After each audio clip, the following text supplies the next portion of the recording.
सकता है। SC/ST act से डर भी लगता है, केस हो जाएगा, दिक्कत होगा। अरे हमको अभी धमकी देते हैं एक वकील साहब, आपको धमकी देते हैं, आप वकील हैं और आपको धमकी मिलता हमको धमकी देता है कि SC/ST में फंसा देंगे। हमके फंसाइए क्या है? है? लोगों को डर लगता है इस चीज से। भारी डर लगता है, साधारण चीज है। अभी तो सबसे बदतर दशा राजनीति में अगर किसी का है तो सवर्णों का है, मैं यही मानता हूँ। और आज तक मैं देखा हूँ एक भी सत्य हमको केस नहीं मिला है जो हमारे पास SC/ST का आया है। अच्छा, हमारे जो समाज में दलित वर्ग के लोग हैं वो तो शोषित हमेशा से रहे हैं ना। दलित वर्ग शोषित रहे हैं, इससे कोई इनकार नहीं किया जा सकता है।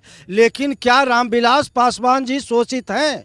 क्या जीतन राम मांझी जी शोषित हैं?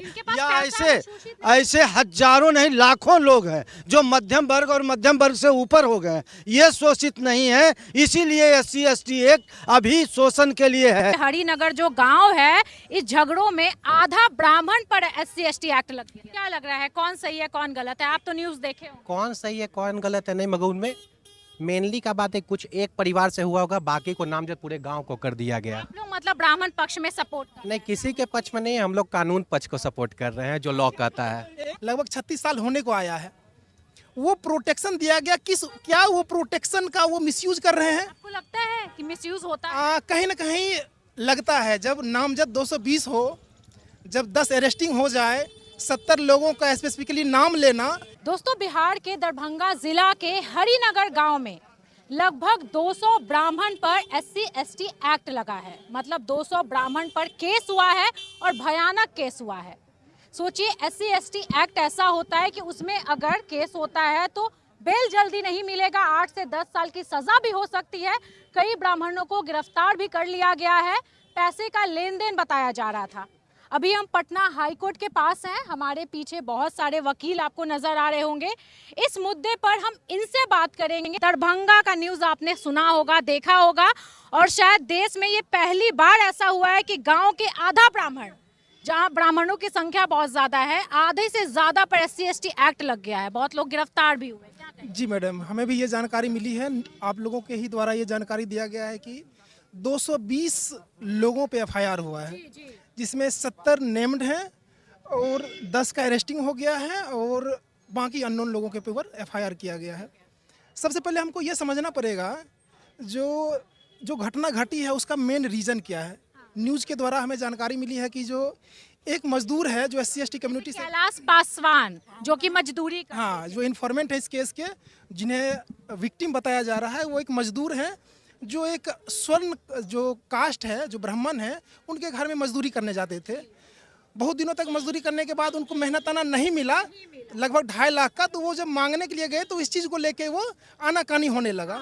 इस चीज़ को लेके पंचायत हुई और पंचायत में भी इस चीज़ का जब फैसला नहीं हुआ, अंततः दोनों पक्षों के बीच में एक झगड़ा हुआ और उसके बाद अल्टीमेटली 220 लोगों के ऊपर FIR हुआ, जिसमें से 10 अरेस्टिंग अभी तक हो गया है। ब्राह्मणों पे जो FIR किया गया है, पासवान का कहना है कि लगभग 500 लोग उनके दरवाजे पे आए, जो कि गांव में मात्र 10 घर या 11 घर पासवान का है, और वो लोग बहुत मारपीट किए हैं, बहुत तोड़फोड़ किए हैं। तो ये गांव में मतलब क्या माहौल बनाया गया जब 10-11 घर की संख्या में मात्र पासवान है? तो ये सही बात है कि ब्राह्मण इस तरीके से गांव में अपने ही गांव के मतलब दलित लोगों के साथ ऐसा करें? देखिए, FIR का जो पृष्ठ है उसे पढ़ने से ये प्रतीत होता है कि कहीं ना कहीं SC/ST कम्युनिटी के लोगों को मारा गया है। हाँ, प्रथम दृष्टया ये पढ़ने से समझ में ये चीज़ें आती है। लेकिन हमें ये समझना पड़ेगा, जो 220 लोगों के ऊपर जो FIR हुआ है, क्या वो सच में उतने लोगों को नामजद करना सही है कि नहीं है? ये एक चीज़ को दिखाती है। जो SC/ST के लोग हैं उनको एक प्रोटेक्शन दिया गया है, SC/ST प्रोटेक्शन एक्ट। हाँ, प्रोटेक्शन ऑफ एट्रोसिटीज एक्ट 1989 में ही ये लॉ बना था। लगभग 36 साल होने को आया है। वो प्रोटेक्शन दिया गया, क्या वो प्रोटेक्शन का वो मिसयूज कर रहे हैं? आपको लगता है कि मिसयूज होता है? कहीं ना कहीं लगता है। जब नामजद 220 हो, जब 10 अरेस्टिंग हो जाए, 70 लोगों का स्पेसिफिकली नाम लेना, जो ये लोग मान चलिए अगर हम कोई केस करते हैं, अपने आंखों से 70 लोगों 80 लोगों को नाम लेके हम बता रहे हैं कि ये लोग थे, तो अपने आप में ये है सो थोड़ा डाउटफुल हो रहा है कि 70 लोगों का नाम हम कैसे ले सकते हैं। ये किसी भी ह्यूमन ब्रेन के लिए पॉसिबल नहीं है कि जो 70 लोगों का नाम लेके हम उसमें FIR लिखवा सकते हैं। जो SC/ST एक्ट है, कहीं ना कहीं गलत फायदा उठाया जाता है और नाम बहुत ज्यादा का दे दिया है। बहुत ज्यादा का इसी कारण से हम बोल रहे हैं कि ये डाउटफुल है। मतलब आधा ब्राह्मण पे, समझिए हरिनगर जो गांव है, इस झगड़ों में आधा ब्राह्मण पर SC/ST एक्ट लग गया है। इस पे एक सुप्रीम कोर्ट का जजमेंट भी हुआ था। केस का नाम था Keshav Mahato versus state of Bihar का सुप्रीम कोर्ट जजमेंट था, जिसमें बोला गया था कि पब्लिक रिव्यू होना चाहिए तभी केस को फुलफिल माना जाएगा। और प्रथम दृष्टया से देखना है कितना ये मामला सच है कि 200 लोगों जो हैं एक जगह जाके तो नहीं करेंगे, क्योंकि देखा मैंने न्यूज़ जिसमें कई लोग हैं जो बाहर नौकरी कर रहे हैं, उनका भी नामजद वो FIR में दर्ज है। मतलब कहीं ना कहीं पर्सनल दुश्मनी भी निकाला जा रहा है। कहीं कहीं है कि पर्सनल दुश्मनी भी निकाला जा रहा है और लोगों को इस बारे में जानकारी भी नहीं है।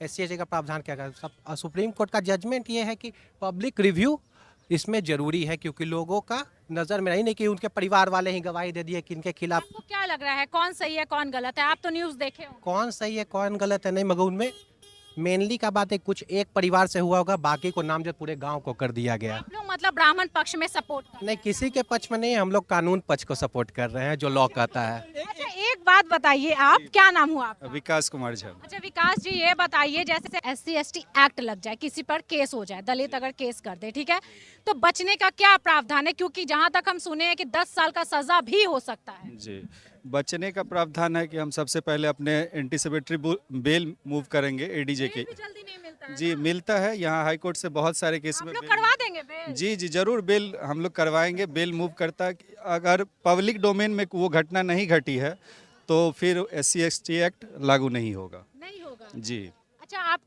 क्या लगता है, आप कैसे देख रहे हैं? क्योंकि ये न्यूज़ जो है दरभंगा का हरिनगर गांव बहुत फेमस हो गया है और ये कहा जा रहा है मतलब जातीय लड़ाई हो गया है। पासवान जो है नेता, वो पासवान को सपोर्ट कर रहे हैं, ब्राह्मण वाले ब्राह्मण को सपोर्ट कर रहे हैं। इस घटना पे बहुत सारे राजनीतिक लोग अपनी इस घट 2 मिनट यहाँ पे खड़े रहिए। इस घटना में बहुत सारे राजनीतिक पार्टी अपना रोटी भी सेक रहा है। मतलब इस दो गुट के घटना को जातीय रंग देना चाह रहे हैं सब।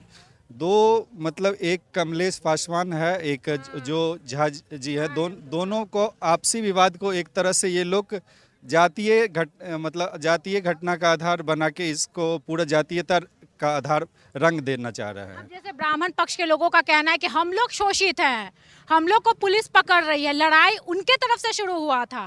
पासवान आकर के हमारे दरवाजे पे गाली गलौज किया, जो भी किए पैसे को लेकर के, वो गलत था, महिलाओं को गाली दी। इस चीज़ पे हम एक बात बोलना चाहेंगे। आप ही के द्वारा अभी जानकारी दी गई है कि वहाँ पे पासवान समाज का लगभग 10-12 ही घर है और ब्राह्मण समाज का 500 गाँव है। तो यहाँ पे इस चीज़ को देखने से लग रहा है कि शोषित कौन हो सकता है, कौन डोमिनेटिंग पोजीशन पे होगा, इस चीज़ से ये स्पष्ट हो रही है। इस पे बोलने की ज़रूरत अब नहीं है। दूसरा चीज़ ये समझना है जो कौन किसके घर पे मजदूरी कर रहा था। अगर कोई मजदूर है तो वो कभी डोमिनेटिंग पोजीशन पे नहीं हो सकता है। इसका मतलब है कि वो जरूर पीड़ित है, बहुत पीड़ित है वो। और दूसरा चीज़ हमें ये समझना होगा कि जो हम बस लीगल पोजीशन को डिस्कस करना चाहते हैं। 220 लोगों का अगर उसमें नाम है, 70 नामजद है, तो ये कहीं ना कहीं डाउटफुल है। FIR जेन्युइन है, पीड़ित है, उसके साथ अन्याय हुआ, इसीलिए तो SC/ST एक्ट में उसका FIR रजिस्टर्ड हुआ है। लेकिन जो नंबर है वो थोड़ा डाउटफुल है और ये जांच का विषय है। हम ये भी उठ रहा है ना कि नाम और बढ़ सकता है। अगर घटना घटी है इसके लिए तो पूरा तंत्र है, हमारा बिहार पुलिस है, पूरा प्रशासन हमारा है, वो जांच करे। जांच में अगर उनकी संलिप्तता पाई जाती है तो उनको उठाए। जैसे 10 अभी तक अरेस्टिंग हुई है, कहीं ना कहीं जरूर वो उसमें संलिप्त होंगे, इसीलिए उन्हें उठाया गया है। कोई भी लॉ बनने का एक है पर्पस होता है, एक मोटो होता है, एक उद्देश्य होता है।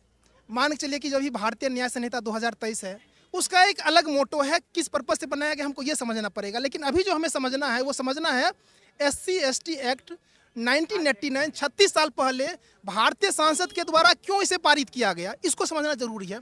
क्योंकि जो SC/ST कम्युनिटी के लोग हैं, सदियों तक उन्हें दबाया गया, कुचला गया, इसमें कोई दो राय नहीं है। इस चीज़ को लेकर उनका इतिहास रहा है, ये एक्सेप्टेड है।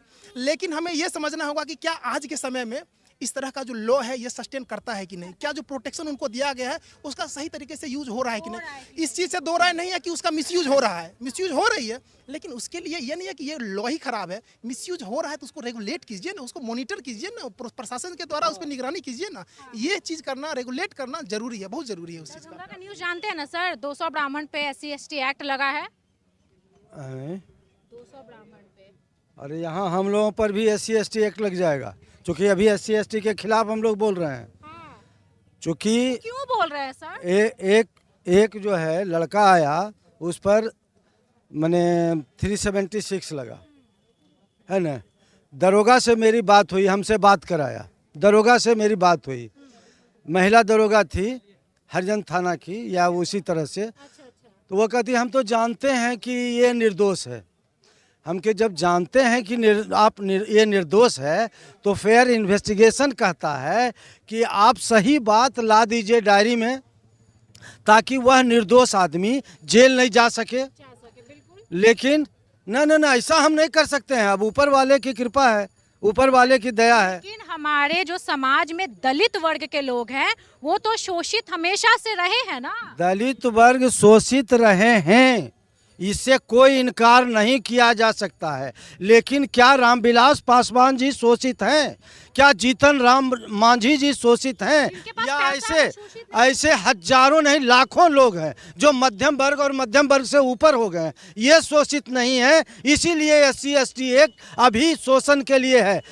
इन लोगों को हिम्मत है तो शिक्षा के सवाल पर जरा सा खड़ा हो जाए। सबको शिक्षित बनाने का मायावती ने कोई प्रयास किया? बहुजन समाजवाद पार्टी इसी बात के लिए आया कि दलित राजनीति करने के लिए बहुजन समाजवाद पार्टी है। लेकिन क्या उन्होंने शिक्षा के सवाल पर लखनऊ पार्क बनाने के बजाय कुछ किए? सवाल उठता है नहीं। तो ये जो बैठे हुए हैं दलित के नाम पर राजनीति करने वाले और अभी एक रावण बने हुए हैं, उनको हमने सैकड़ों बार लिखा है कि आप जो है शिक्षा के सवाल पर तो आवाज़ उठाइए, लेकिन कहीं शिक्षा के सवाल पर नहीं उठावेंगे तो दलित जो यारपुर डोमखाना में रह रहा है, वो दलित शिक्षा के अभाव में आर्थिक रूप से कुछ ठीक है, मैं पाता हूँ, लेकिन शिक्षा के अभाव में उसको जो एक सम्मानजनक जिंदगी जीना चाहिए वो नहीं जी पाते हैं। सवाल है इस व्यवस्था को, उसको कैसे हम आगे बढ़ावेंगे, तो उस पर नहीं है। रोहित वेमुला किया, मैं बहुत आंदोलन भी उसके लिए किया हूँ, रोहित वेमुला के लिए आंदोलन भी किया हूँ, लेकिन रोहित वेमुला किया, लेकिन गौरी लंकेश की हत्या हुई और वो हत्यारे को हमारे जो वर्तमान के देश के प्रधानमंत्री हैं और उनके जो नुमाइंदे लोग हैं वो उनको सम्मानित करते हैं। तो जहां अपराध को संरक्षण सत्ता के माध्यम से दिया जाएगा तो अपराध दिन दूना रात चौगुना बढ़ता चला गया, जो आज साफ दिखाई देता है। SC/ST एक्ट से डर भी लगता है, केस हो जाएगा, दिक्कत होगा। अरे हमको अभी धमकी देते हैं एक वकील साहब, आपको धमकी देते हैं, आप वकील हैं और आपको धमकी देता है कि SC/ST में फंसा देंगे। हमके फंसाइए, यानी ये मतलब मुंह पे ऐसा बोल हमारे गांव में एक केस हुआ, हमारे गांव में एक केस हुआ, मैं बता रहा हूं, और आज तक मैं देखा हूं एक भी सत्य हमको केस नहीं मिला जो हमारे पास SC/ST का आया है। मैं ऐसे दावे के साथ कह रहा हूं। एक किसी सिविल मामले को लेकर के, भूमि विवाद को लेकर के यदि कोई घटना घटती है तो वो SC/ST एक्ट में नहीं जाएगा। लेकिन यहाँ दरोगा जी तो बेचारे सज्जन हैं, उनके खिलाफ तो हम लोग बोलेंगे तो हम पर भी कोई FIR हो जाएगा, हमारे बच्चों परिवार पर भी FIR हो जाएगा।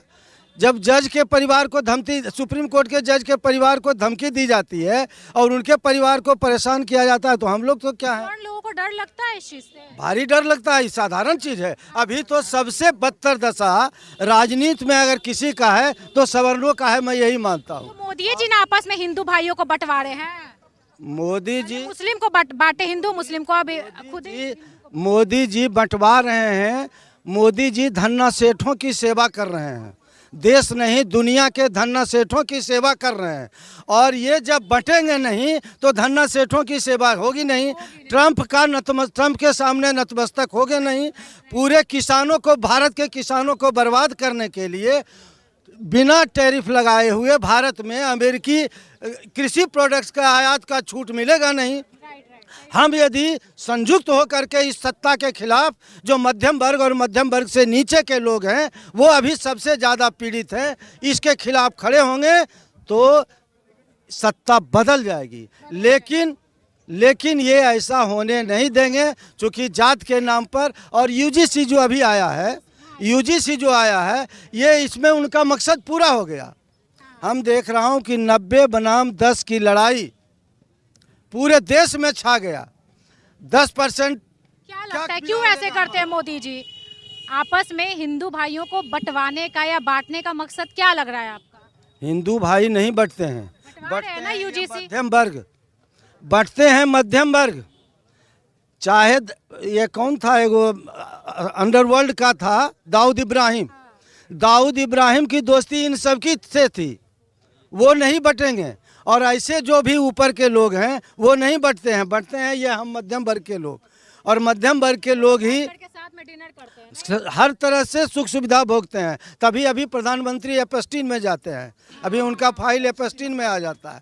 तो ये सब हो जाता है। इसलिए ऊपर जो बैठे लोग हैं वो आपस में किसी भी एक लीडर जो अल्पसंख्यक की राजनीति करते हैं या उसके बारे में खुले बोलते हैं, उस पर आज तक कोई या आरएसएस वाला हो या बजरंग दल वाला हो या सिर्फ ये करनी सेना हो या भरनी सेना हो या जितनी सेनाएं हैं, उसको उस पर हमला आज तक किए हैं।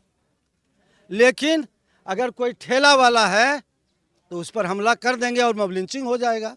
हो सकता है आरएसएस वालों से मेरा भी मॉब लिंचिंग हो जाए, इसलिए कि वो जन्म ही उनका हुआ है धन्ना सेठों की सेवा करने के लिए। उस समय अंग्रेजों और जमींदारों की सेवा किए, अभी देश के धन्ना सेठों या निजी शिक्षा चलाने वाले, निजी चिकित्सा चलाने वाले, इनकी सेवा कर रहे हैं। ये आपस में लड़ा रहे हैं।